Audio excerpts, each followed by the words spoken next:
A genuinely unusual Wunderwaffe was spotted in one of the Ukrainian units. The military had converted an American Ford F-150 pickup truck into an 80mm multiple launch rocket system. The multiple rocket launcher is located in the back of the pickup truck. It likely fires S-8 unguided aircraft rockets of 80mm caliber. The target range is no more than 6,500 feet, and the dispersion is around 20 feet.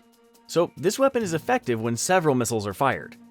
It wouldn't be surprising if crossbows or catapults make a comeback on the battlefield. And these are Ukrainian soldiers shooting down modern drones with a bunch of old Kalashnikovs. Yes, it looks poor, but it's cheap and effective. The Maxim gun, a hero of the First World War, was even more effective. Its 120 years of service did not prevent it from destroying kamikaze drones. That's because it's water-cooled and can fire continuously until the tape runs out. What else do you need, right? Sometimes, however, it is not the soldiers who show soldierly ingenuity, but the command. For example, the Russian general staff removed rust from old armored trains and sent them to war. These large steel monsters stormed cities, broke through front lines, and supported infantry attacks in the late 19th and early 20th centuries. And now again. Railroad armadillos began their epic service in the American Civil War. Then, military trains took part in the Franco-Prussian War of 1870 and the First and Second Boer Wars. By the way, the Russian president has his own luxuriously equipped armored train, but for some reason, he does not allow it to be used for military purposes. Please give us a thumbs up if you would like to see this train tested by Ukrainian shells. However, not only armored trains can be found in the Ukrainian grasslands. Here, you can come across the RBU-6000, a Soviet anti-submarine rocket launcher made in 1961. It is designed to destroy submarines and torpedoes. What is it doing 130 miles from the nearest sea? The Russians simply took this crazy machine off an anti-submarine ship and mounted it on a car chassis. An alternative would be the tracked MTLB tractor chassis, but the RBU-6000 targeting system remained on the ship. The loading mechanism, which lifts the shells from the armory to the deck, also had to be left on the ship. Therefore, the RBU-6000 is loaded with 213mm missiles manually. By the way, each missile weighs more than 220 pounds. In one salvo, 12 missiles are fired at random at a distance of 17,000 feet. It's terrifying. By the way, this war also became a favorable environment for all sorts of Frankensteins. The ancient and seemingly useless MTLB is a champion of crazy installations. The soldiers call this vehicle Motolyga. Translated from Ukrainian, Motolyga literally means the lower part of a beef leg, containing tendons and meat. But in terms of meaning, Motolyga means something between a jalopy and a rattletrap. This armored tractor can't even withstand 7.62 caliber bullets. Do you think there are more chances after this upgrade? Share your opinion in the comments. If you close the observation windows, the crew will feel like they are in a suitcase in a dark closet. Thus, it is completely unsuitable for modern warfare. So it deserves a place in our top, even in the basic version. But the soldiers respect it. Why?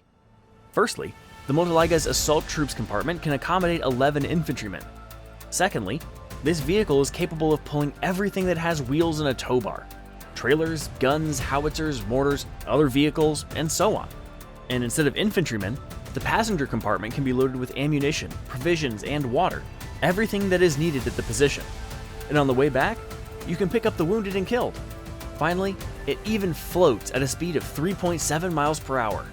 But most importantly, the Motolyga can be fitted with anything from a howitzer to a ship's gun instead of a standard weapon, and place the regular weapon in a more convenient place, on a tree for example.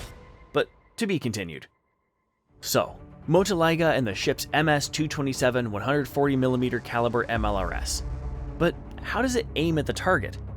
The ship has a hydraulic system for this purpose, but here, the barrels in the pedestal are simply welded to the roof at a fixed angle. Yes, this gun fires randomly. Is it possible to fire the 2B9 Vasilek automatic mortar with direct fire? Yes, if it is mounted on a Motolyga. Still, the Motolyga looks more organic with the guns. However, this does not always save the day. You can even mount a UR-83P demining unit on a Motolyga. This is the analog of the American M58 MICLIC, a helpful thing when you need to bring fresh bread to your position through a minefield. And if you have a MiG-29 fighter jet sitting in your backyard, you can remove the unguided missile system, make a turret, and weld this system to the Motolyga. And then you can shoot a little further, so you won't see the result. And finally, the Motolyga is the champion. This is a twin 2M3M 25mm automatic ship gun with manual hydraulic control.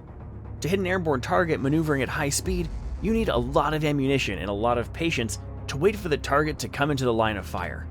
It is worth to mention that dozens of official versions of different vehicles on the Motolyga chassis exist. Any guy with a garage could find a way to use this car. Usually, Motolyga trucks have 6 support rollers on each side, but this model only has 4. Obviously, this machine suffered severe damage to the stern, and the craftsmen cut off everything that couldn't be restored. The result is a mini Motolyga. You can also cut off the roof to make the Motolyga look like a convertible and install an 80-year-old D44 85mm cannon onto it. Such a self-propelled gun vehicle is fully compliant with shoot-and-run tactics. The maximum range of the D44 with a high-explosive projectile is 9.5 miles. The rate of fire is up to 15 shots per minute. As the saying goes, old weapons never die, only their owners do. When the Motolyga cannot be shortened, it can be loaded with explosives and sent to the enemy positions without a driver. Bang! But the king of the Frankensteins on the Ukrainian front is the FrankenSAM gun truck, and now you will understand why. So here goes. Frame and axles from a modern Ukrainian armored vehicle, Kozak 2M. A cabin from a Soviet Gaz-51. The hood is from the Soviet Zil-157, but the engine and transmission are from a Ford Ranger 2.5 turbo diesel. Body from the Russian Gazelle. Wheels from a Toyota Land Cruiser, muffler and catalytic converter from Land Rover, tow bar from Mercedes ML, seat from SsangYong Rodius, and a winch from a Hummer. Some of the FrankenSAM gun truck parts are unique and were made next to the battlefield among some bushes. Henry Ford is rolling over in the sky. Actually, gantries deserve a separate video because you can see things at the front that are even hard to imagine. Compare this to the first Guinness gun trucks. It seems there is progress, but not very much. If we continue with the topic of transportation, we cannot ignore the vehicles used by soldiers at the front. Everyone has seen golf carts, buggies, and motorcycles. If not, here are a few shots. But what about a monowheel? You will be surprised by the fact that this vehicle is good even on roads without asphalt. It's really cool. The fighter says this device helps him a lot when he has to walk 2 to 3 miles to his position. But let's continue with our top weirdest weapons. So there are other types of Frankensteins, high-tech ones. What exactly are we talking about? Ukraine has recently officially demonstrated FrankenSAM, a surface-to-air missile launched by non-standard systems. For example, Ukraine's Soviet-style Buk system has begun using American RIM-7 Sea Sparrow missiles. The FrankenSAM project arose from the lack of missiles for the Soviet air defense systems in service in Ukraine. The first target was shot down in January 2024. The Buk launcher remained the same or slightly modified. No significant changes were made to the radar equipment either.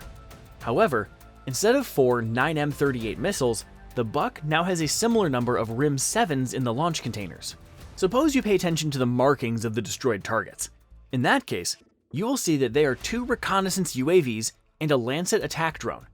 This means that Buk and Sea Sparrow can hit even small targets. The FrankenSAM system's successful operation is also evidenced by the fact that the U.S. Senate Armed Services Committee, in the draft National Defense Authorization Act, NDAA, for fiscal year 2025, provided for the purchase of FrankenSAM for the needs of its own armed forces. The fact is that there are a lot of RIM-7 and RIM-9 missiles in the arsenal, and they are cheap. The main principle of defensive weapons is an asymmetric response. This means that in addition to being effective, defense weapons should be much cheaper than offensive weapons. Under these conditions, the intensity of attacks decreases. That's why in this war, weapons are sometimes made out of garbage. This partisan system is made from a pipe and a rusty profile. It can fire 122mm substandard MLRS shells. As you can see, the aiming system here is like an ancient stone-throwing device from 378 AD. It seems to be the strangest weapon of this war. Or did we forget something? Share your opinion in the comments.